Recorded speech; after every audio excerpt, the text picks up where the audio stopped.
Arakan আর্মির দাপটে Bangladesh Myanmar সীমান্ত বাণিজ্যের অন্যতম কেন্দ্র টেকনাফ স্থলবন্দর 9 মাস ধরে কার্যত অচল হয়ে আছে।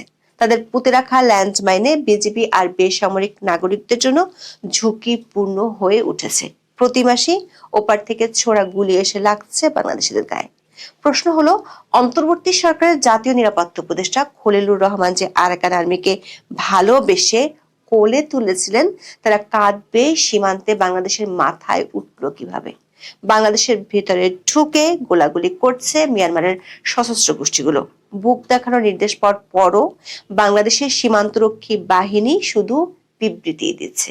চোখে চোখ রেখে কথা বলার হুঙ্কার মেঠো বক্তব্যের উত্তাপ ছড়ালো দেশের সবগুলো সীমান্ত হয়ে পড়েছে অরক্ষিত। পার্বত্য চট্টগ্রামের বিস্তৃত সীমানার প্রকৃত নিয়ন্ত্রণ কাদের হাতে তা নিয়েও দেখ।